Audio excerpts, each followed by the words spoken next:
Assalamualaikum, jumpa lagi di channel Akbar CK, channel keren, keras, bukan cadas. Nah, kali ini kita akan saksikan jubir si Abah, ya Anies Baswedan, menjadi bahan tertawaan di studio.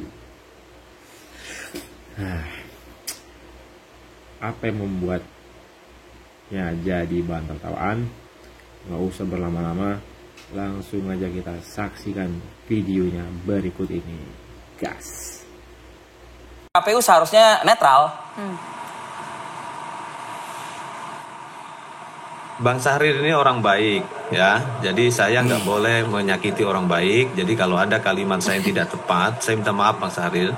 Dan saya tahu pada ujungnya Bang Syahrir ini mengingatkan tentang arti penting demokrasi, arti penting pilkada, arti penting suara, ya. Dan nanti saya yakin Bang Syahrir ini akan mengingatkan tentang arti penting datang ke TPS. Itu keyakinan saya, dan menggunakan hak pilih dengan tepat. Anda yakin itu, Mas Idam? Makasih Bang Syahrir udah coba menjadi pemantik diskusi ya tentang arti penting suara. Nah, soal pidana tadi, apakah ini sudah masuk ke ranah pidana dan KPU bisa menindaklanjuti pidana ini? Makin masif kali ini. Undang-undang memberikan kewenangan atributif kepada Bawaslu untuk melakukan penegakan hukum atas pasal 187A ayat 1 Undang-Undang nomor 10 tahun 2016. Kami sebagai KPU tentunya tidak punya kapasitas bicara tentang penindakan pelanggaran dalam pilkada. Ya, nanti kita berikanlah kita tunggu saja Bawaslu seperti apa berkomentar ya. Ya, saya melihat bahwa Bang Syahrir ini baik. Oke. Nah, dari KPU sendiri menyikapi gerakan atau eskalasi massa yang kita melihatnya ada potensi nih ya, semakin besar begitu. Bagaimana KPU menyuarakan ajakan begitu? Terutama mungkin langsung ke Anies Baswedan gitu loh misalnya. Ya, yang jelas gerakan atau ajakan untuk tidak menggunakan hak pilih atau membuat hak pilih atau suara menjadi invalid itu ada tidak sekedar pada perilaku etis atau unethical behavior atau unethical movement, tapi bisa mengarah pada tindak pidana. Saya yakin yang dimaksud Bang Syahrir itu beliau ingin memantik pada kita diskusi tentang meaningful participation atau partisipasi dengan penuh makna. Suara itu sangat bernilai ya, dan saya sih belum mendengar Bang Syahrir selama ini golput, belum pernah mendengar saya. Bang Syahrir sendiri pasti ke TPS itu kalau pada saat pemilu, benar Bang ya? Betul dong. Silakan Bang Syahrir. Bang. Meaningful participation. Nah itu tadi ya kuncinya itu. Bahwa bagaimana partisipasi itu bermakna. Kan warga ini kan punya harapan-harapan. Harapan-harapan itu terrefleksi dalam bentuk partisipasi. Politik itu adalah kontestasi untuk memilih yang terbaik. Gitu kan. Nah sehingga tentunya memang betul bahwa ketika semua yang pilihan yang ada, ya harus dipilih yang kalaupun tidak ada yang terbaik, yang paling kecil mudaratnya, kan begitu hukumnya itu kan. Nah untuk itu maka semua ini kan ada tahapan-tahapannya, ada fase-fasenya. Nah saat ini kan kandidat juga belum masa kampanye, jadi kan tidak patut juga mengkampanyekan siapapun. Yang kedua, paling tidak maksudnya maksudnya si Bang Idam adalah paling tidak Anies Baswedan menyuarakan untuk masyarakat berpartisipasi. Oh udah pasti, gitu ini kan harus akan tidak seperti itu. Pasti harus berpartisipasi. Semua warga masyarakat dengan hak memilih harus melakukan hak itu. Karena kalau tidak memilih yang terbaik, maka yang jahat yang akan terpilih, kan begitu. Nah untuk memilih itu, dengan cara yang benar artinya, jangan kemudian suaranya nggak sah. Enggak dong, kan harus sah. Nah untuk harus sah kan berarti kan ada pilihan-pilihan yang tepat. Nah tentunya siapa pilihan yang tepat? Nah inilah yang harus ada jelas kriteria-kriteria untuk memilih yang tepat. Nah jadi kami melihat bahwa justru tahap ini itu adalah tahapan di mana para calon meyakinkan kepada warga bahwa apa yang telah dilakukan oleh Anies, mereka memiliki komitmen dan memastikan bahwa itu akan dilaksanakan. Nah kalau itu bisa terjawab, kami sangat yakin bahwa itu akan menjadi bagian dari jembatan. Dan seorang Anies Baswedan tentu akan menjadi tokoh negarawan yang akan mengajak kan nanti ya kan? Oh ya, Anies Baswedan tidak akan menghimbau atau mengajak untuk golput, itu satu. Tapi mengajak untuk memilih salah satu pasangan calon mungkin tidak? Ya, Anies Baswedan kan punya Menentukan pikiran-pikiran, punya gagasan-gagasan terhadap siapa calon yang terbaik. Iya. Untuk mendapatkan calon yang terbaik, yang saat ini ada kan 3. Iya. Nah, di antara 3 ini, mana kira-kira yang dianggap, yang dilihat, memiliki komitmen untuk melaksanakan Berarti apa nanti saja salah yang... saat pada saat sesi debat kandidat calon gubernur, panelisnya Anies Baswedan. Mas Imam, ini gerakan apa nih Mas Imam? Anda melihat sinyal-sinyalnya arahnya ke untuk memaintain apa nih? Untuk eskalasi Suara yang begitu besar di Jakarta gitu atau seperti apa? Memang cukup beragam ya. Kalau misal meaningful participation itu juga mensyaratkan adanya meaningful aspiration. Nah, meaningful aspiration itu yang kemudian juga harus dicerna bahwa dalam proses politik itu juga seharusnya tidak memfit accompli masyarakat, memfit accompli para pemilih. Nah, maka kalau misal kemudian ada gerakan semacam ini, bisa saja ini sebagai sebuah simbol ketidakpercayaan publik terhadap proses politik yang terjadi.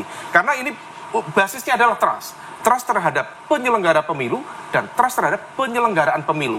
Nah, kalau misal kita cermati, itu apa sih inginnya itu? Nah, salah satu yang dikampanyekan itu kan mencoblos semua pasangan calon. Kenapa? Karena itu sebagai sebuah upaya untuk menghilangkan potensi-potensi penyalahgunaan surat suara yang kalau misal tidak mencoblos, golput nggak datang ke TPS, itu surat suara kosong bisa dimainkan oleh kekuatan-kekuatan tertentu. Nah, maka kemudian ini bisa dimaknai sebagai sebuah upaya barangkali simbol perlawanan, tetapi lagi-lagi apakah ini akan menghasilkan meaningful election atau tidak? Kalau misalnya ternyata tidak, kan goalnya kan adalah election yang berkualitas gitu loh. Ya? Election yang berkualitas. Nah, oleh karena itu yang bisa dilakukan ya memang ada baiknya suatu saat Mas Anies memberikan statement terkait dengan positioning seperti apa, termasuk tadi ide gagasan mana yang memiliki kedekatan lebih kuat dan asosiatifnya tadi ya lebih dekat dengan yang mana, maka itu kemudian bisa memberikan arah dalam konteks mendorong memberikan dukungan kepada salah satu kandidat yang sah dan Anda melihat ujungnya akan seperti itu, Mas? Bisa saja seperti itu, barangkali kalau misal tadi Bang Syahrin nyampaikan, wah ini bagian dari upaya untuk memaintain saham politik itu dalam tanda kutip. Karena bagaimanapun juga ya diakui bahwa Mas Anies punya basis pemilih loyal dan kemudian dengan tidak hadirnya Mas Anies dalam proses kontestasi juga menjadi sebuah catatan tersendiri. Maka dalam konteks ini ya barangkali ini bagian dari upaya untuk negosiasi dan membuat seorang Anies Baswedan tetap relevan dalam tanda kutip dalam proses kontestasi tanpa namanya. Oke. Itu yang membuat hingga saat ini Anies Baswedan belum bersuara dengan seruan ini, Mas? Begini, kita tahu bahwa politik ternyata untuk negosiasi. Kalau kita tahu bahwa proses sebelum masuk di pemilihan warga seperti yang ada saat ini, kan sebelumnya kan di partai politik. Dan di partai politik kan kita lihat bahwa terbangun sebuah tradisi baru yaitu politik tanpa negosiasi. Iya kan? Di elit ini. Ini saya punya calon, kebijakannya harus ikutin nih. Kalau nggak ikut, ya udah minggir. Nah, justru ini tahapan ini harus mulai dibangun politik dengan negosiasi, mungkin musyawarah, ya kan? Ada perbincangan di antara semua. Harus diakui bahwa biar bagaimanapun Anies memiliki ketokohan yang cukup kuat di Jakarta ini. Nah, untuk bisa meyakinkan itu, nah itu tadi satu terhadap warga. Yang kedua, ada juga komunikasi yang harus dibangun di antara tokoh-tokoh ini. Nah, sehingga apa? Sehingga apa yang menjadi harapan warga, itu juga mereka melihat bahwa ini ada jaminan bahwa ini apa yang menjadi dirasakan oleh kita sebagai warga di Jakarta, warga yang lemah ini, nah ini ada yang bisa menjadi faktor yang berkuat. Yang kedua, bagi penyelenggara pemilu, nah ini juga menjadi tantangan tersendiri untuk membangun pemilu yang berkualitas. Nah, dan yang ketiga adalah bagi DPR dan juga para pengamat dan para peneliti ini juga harus melihat bahwa ada aspirasi yang tidak mampu diserap oleh calon-calon yang ada. Nah, di mana menyalurkan aspirasi ini gitu. Nah, itu. Ini himbauan kepada pengamat. Memang terkait dengan konteks itu, kalau misal memang ini adalah sebuah ekspresi kesadaran politik, tentu ini sesuatu yang sah. Nah, tadi kalau misal kemudian mengarah pada tindak pidana pemilu dan sebagainya, dalam konteks tertentu ini harus hati-hati. Jangan sampai kemudian ini bisa diancam pidana pemilu, belum tentu. pidana pemilu itu bisa kemudian diterapkan dalam konteks ini kalau misal satu ajakan secara masif dilakukan di hari H dan ada mekanisme transaksional yang dilakukan. Memberikan dukungan, memberikan logistik, kemudian itu terjadi secara masif. Nah, itu bagian dan dari biasanya sulit dibuktikan. bisa dipidanakan. Selama ini kemudian sifatnya adalah aspiratif, sesuai dengan kesadaran, that's part of the political life. Oke. Mas Idam, terakhir Mas Idam, ajakan positif untuk voters ini dan juga people ini gitu juga. Agar menjadi meaningful election. Silakan Mas. Ya. Tadi ada kata menarik dari Bang Syahrin ini, yaitu kata negosiasi. Ya, kalau dalam studi ilmu politik itu sebenarnya beliau ingin menyampaikan kontrak sosial. Dan meaningful participation itu tidak akan terwujud kalau kampanye tidak pernah dimaknai sebagai kontrak sosial. Karena di hari pemungutan suara, pemilih memberikan kedaulatannya berupa suara kepada calon, maka sebelumnya sebaiknya dilakukan dialog. Jika misalkan Anda terpilih menjadi kepala daerah atau wakil kepala daerah, program pembangunan apa yang bisa diperjuangkan? Itu yang saya maknai. Jadi sebenarnya Bang Syahrir ini menurut saya bagus ya. Beliau ini memantik kita untuk coba melakukan kontrak sosial.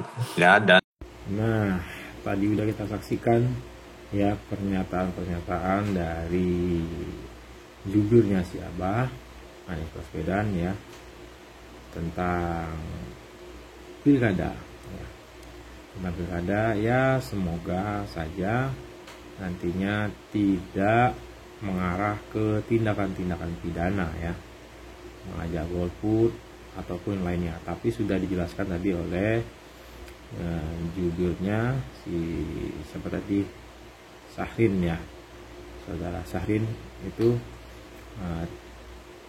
mereka tidak bermaksud untuk mengajak rakyat untuk golput ya, ataupun ya kemungkinan memihak salah satu paslon nantinya, yang mana kan Anies Baswedan tidak ikut pilkada.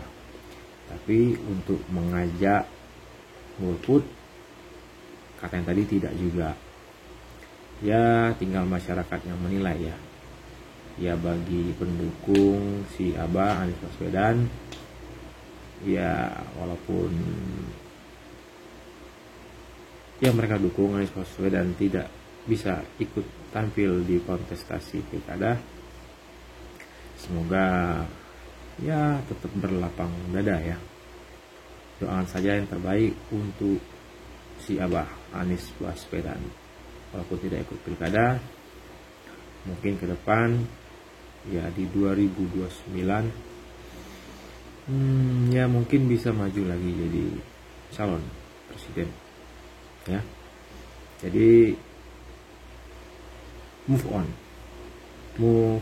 ya, jangan bikin gaduh. Semoga tercerahkan dengan video ini. Assalamualaikum.